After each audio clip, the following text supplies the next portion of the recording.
Hello दोस्तों, welcome to my channel knowledgeable brains. और आज हम बात करने वाले हैं कालिदास के प्ले अभिजनन शकुंतलम के बारे में। दोस्तों, कालिदास ग्रेटेस्ट संस्कृत पोएट और प्ले राइट थे और उनका काम जाना जाता है उनकी बेहतरीन पोएम्स के लिए, जिसमें स्टोरियाँ छुपी हुई थी, एक डीप इमोशन छुपे हुए थे। कालिदास फोर्थ या फिफ्थ कॉमन एरा के वक्त के हैं, जिन्होंने अपना कंट्रीब्यूशन दिया था इंडियन क्लासिकल लिटरेचर में और ड्रामा में। उनके फेमस वर्क रहे हैं मेघदूत, जिसे द क्लाउड मैसेंजर भी बोला गया है, रघुवंशम, जिसे द डायनेस्टी ऑफ रघु भी बोला गया है, और कुमार संभव, द बर्थ ऑफ कुमार। ये कुछ फेमस वर्क थे कालिदास के। अब हम बात करते हैं अभिजनन शकुंतलम के बारे में। दोस्तों, इसको ट्रांसलेटेड करके इसका नाम रखा गया है the recognition of Shakuntalam.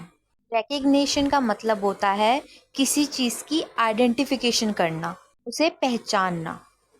अभिजनन Shakuntalam एक फेमस प्ले है, एक मास्टरपीस है इंडियन क्लासिकल ड्रामा के अंदर। ये प्ले जो है बेस्ड है एक स्टोरी पे, एक फेमस एपिक स्टोरी पे, जो कि है महाभारत। प्ले के अंदर 7 एक्ट है। प्ले का थीम है love and separation, nature and beauty, fate and divine intervention. चलिए अब प्ले को हम समझते हैं। इस प्ले की कहानी की शुरुआत होती है किंग दुष्यंत से, जो कि एक हीरोइक किंग है हस्तिनापुर के। एक बार राजा जो हैं एक शिकार पर जाते हैं और पहुंच जाते हैं एक ऐसी जगह जहाँ पर जो रिलीजियस लोग होते हैं, जो दुनिया से दूर जाके थोड़ी शांति में रहना पसंद करते हैं। तो जो किंग दुशानंद है वो एक ऐसी जगह पे पहुंच जाते हैं। वहां पर उन्हें एक लड़की दिखती है जिसका नाम है शकुंतला, जो कि महर्षि विश्वामित्रा की बेटी होती है। ये बात किंग दुशानंद को पता चलती है और जो शकुंतला है उसे एक ऋषि जिसका नाम है ऋषि कण्वा, उन्होंने पाला बड़ा है। किंग दुशानंद शकुंतला की तरफ अट्रैक्ट हो जाते हैं और शकुंतला भी उनके चार्म से, की बहादुरी से अट्रैक्ट होती है। दोनों में एक अच्छा सा बॉन्ड डेवलप्ड हो रहा होता है। यहाँ तक कालिदास ने जो है इस प्ले की सेटिंग रखी है एक हेमिटेज पे, जहाँ पर साधु लोग रहते हैं दुनिया से दूर, एक शांति की तलाश के लिए। आगे कहानी में जो किंग दुशानंद है वो एक डिस्गाइज ले लेते हैं, जिससे वो इस जगह पर बार बार आते रहें। और दूसरी तरफ जो शकुंतला है वो हर्मिटेज की, मतलब उस जगह की पूरी ड्यूटीज को फुलफिल करती है। तो शानंत यहाँ पे ज़्यादातर टाइम बिताते हैं। वो काफ़ी ज़्यादा सिंपल चीज़ों को ऑब्जर्व करते हैं, वहाँ के पीसफुल एनवायरनमेंट और ब्यूटी से अट्रैक्ट होते हैं। और शकुंतला और दुशानंद, उन दोनों के बीच में अफेक्शन जो है ग्रो करने लगता है और दुशानंद और शकुंतला एक सीक्रेट मैरिज कर लेते हैं। की जो मैरिज है वो गांधार राइट, मतलब एक ऐसी मैरिज होती है जहाँ पर कोई भी फॉर्मल रिचुअल्स की ज़रूरत नहीं है, बस दोनों की रजामंदी की ज़रूरत होती है। ये चीज़ हाईलाइट करती है शादी को, एक सिंपल लाइफ को जो हर्मिटेज के अंदर होती है। और यहीं पे एक्ट 2 ख़त्म हो जाता है। एक्ट 3 में एंट्री होती है ऋषि दुर्वासा की, जो कि जाने जाते हैं अपने गुस्से के लिए। उन्हें इतना गुस्सा आता है कि वो बहुत ही जल्दी में किसी को भी श्राप दे देते हैं। ऋषि दुर्वासा उस हर्मिटेज में आते हैं और जो शकुंतला है वो अभी भी दुशानंद के ख्यालों में खोई हुई होती है और सेज दुर्वासा को इग्नोर कर देती है, उन्हें ढंग से ग्रीट भी नहीं करती। वो सेज दुर्वासा को गुस्सा आ जाता है और वो शकुंतला को श्राप दे देते हैं। वो बोलते हैं कि जिसके बारे में भी शकुंतला सोच रही है, शकुंतला उस इंसान को भूल जाएगी। वहाँ पे शकुंतला के दोस्त भी होते हैं, जिनका नाम है अनुसुईया और प्रियमवदा, जो कि सेज दुर्वासा से बैग करते हैं, भीख मांगते हैं कि शकुंतला को प्लीज माफ कर दो। और वहीं पे सेठ दुर्वासा अपने श्राप को थोड़ा कम कर देते हैं और बोलते हैं शकुंतला को वो इंसान तब याद आएगा जब शकुंतला एक ऐसी चीज को देखेगी जो चीज़ उस इंसान से रिलेट करती हो या फिर कोई ऐसी चीज़ जो उस इंसान की हो। दोस्तों, जो किंग दुशानंद है वो वापस अपने पैलेस में चले जाते हैं और जाने से पहले शकुंतला को एक अंगूठी देते, एक रिंग देते हैं जो कि उनके प्यार की निशानी होती है। यहाँ पे शकुंतला जब उस अंगूठी को देखती है तब उसे किंग दुशानंद याद आ जाते हैं और जो सेठ दुर्वासा का जो श्राप होता है वो खत्म हो जाता है। शकुंतला तैयारी करती है पैलेस में जाने की, जहाँ पे वो अपने पति किंग दुशानंद से मिल सके। लेकिन वो इस बात से अनजान है कि ये जो श्राप था उसका पूरा इम्पैक्ट क्या है। उसने वहाँ पे वो जो अंगूठी रख रखी है अपने पास पे जो किंग दुशानंद ने दी थी, वो इसलिए नहीं रख रखी अभी तक क्योंकि श्राप मिला है उसे। उसने इसलिए रखी हुई थी क्योंकि वो किंग दुशानंद के प्यार की निशानी होती है। अब शकुंतला पैलेस में पहुंच जाती है जहाँ पर जो सारे उसके दोस्त होते हैं, जो उस हर्मिटेज के एल्डर्स होते हैं, बूढ़े लोग होते हैं, वो शकुंतला को आशीर्वाद देते हैं उसकी नई जिंदगी के लिए जो कि वो किंग दुशानंद के साथ बिताने वाली होती है।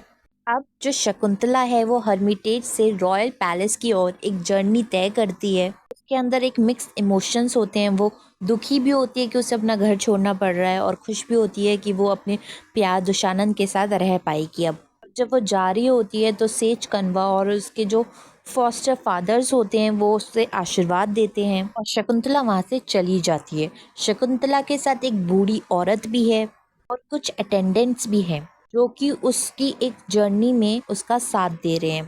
पैलेस तक जाने के लिए जो रास्ता है वो फॉरेस्ट जंगल से गुजरता हुआ निकलता है। इस रास्ते में जो शकुंतला है वो एक नदी के पास रुक जाती है थोड़ा आराम करने के लिए और वहाँ पे वो उस अंगूठी को खो देती है। वो अंगूठी नदी में गिर जाती है और एक मछली उसे खा जाती है। जो शकुंतला है वो पैलेस में पहुंचती है, सोचती है दुशानंद उसका कितना वार्म वेलकम करेगा, लेकिन जो कर्स था, जो श्राप था, वो उसके पति दुशानंद को लग जाता है और दुशानंद शकुंतला को भूल जाता है और अपनी बीवी शकुंतला को पहचान नहीं पाता।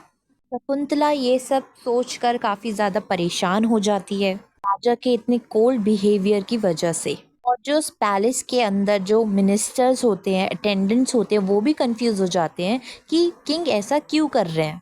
कुछ लोग शकुंतला को सिंपैथी देते हैं और इस वक्त पे जो शकुंतला है वो प्रेग्नेंट भी होती है दुशानंद के बच्चे से। राजा का ऐसा बिहेवियर देख के, लोगों की बातें सुनकर जो शकुंतला है वो पैलेस को छोड़ देती है। जो बूढ़ी औरत उसके साथ उसकी जर्नी में आई थी जिसका नाम गौतमी है, वो उसे शांत कराने की कोशिश करती है, का थोड़ा दुख कम करने की कोशिश करती है। अब जो किंग दुशानंद हैं वो कुछ अजीब सी फीलिंग्स हो रही है। वो दुखी भी हैं, लॉस्ट भी हैं और इमोशनली अट्रैक्ट भी हैं। वो शकुंतला के बारे में सोच रहे हैं। उन्हें शकुंतला याद तो नहीं है लेकिन फिर भी वो एक कनेक्शन फील कर रहे हैं। दुशानंद काफ़ी ज़्यादा परेशान है अपने पैलेस के ड्यूटीज़ को लेकर और जो इंटरनल कन्फ्लिक्ट चल रहा है उनके अंदर उसको लेकर। तभी वहाँ पर एक फिशरमैन आ जाता है, एक मछुआरा आ जाता है और वो उस सिग्निफिकेंट रिंग को जो शकुंतला ने खो दी होती है नदी में, उसे लेकर आता है। मछुआरा पैलेस की जो अथॉरिटीज़ होती है उनसे वो रिंग देता है और जब वो रिंग किंग दुशानंद को मिलती है तब उन्हें सब कुछ याद आ जाता है शकुंतला के बारे में। उन्हें याद आ जाता है शकुंतला कौन है, उन्हें वो हेरिटेज, उनकी शादी, उनका प्यार सब याद आ जाता है। और उन्हें ये भी याद आ जाता है जो शकुंतला बोल रही थी कि वो उनकी बीवी है। ये सब सोच के वो रिग्रेट भी करते हैं, गिल्ट में आ जाते हैं। वो अपना दुख दर्द बांटते हैं कॉन्फिडेंट विदुषका के साथ जो कि उन्हें कंसोल करता है। दुशानंद लग जाते हैं शकुंतला को ढूंढने में और वो अपने मिनिस्टर्स के साथ एक प्लान डिस्कस करते हैं। उनकी एब्सेंस में किंगडम, उनके पैलेस का ध्यान कैसे रखना है, क्योंकि दुशानंद को अपने पर्सनल मैटर्स में अब फोकस करना है। दुशानंद पैलेस से निकलने की तैयारी करते हैं जिससे वो शकुंतला को ढूंढ सके। उनकी इस जर्नी में एक हेर्मिटेज जो कि ऋषि मारीचाका है वहाँ पर पहुँच जाते हैं और वो ऋषि उनकी इमोशंस को पहचान लेता है।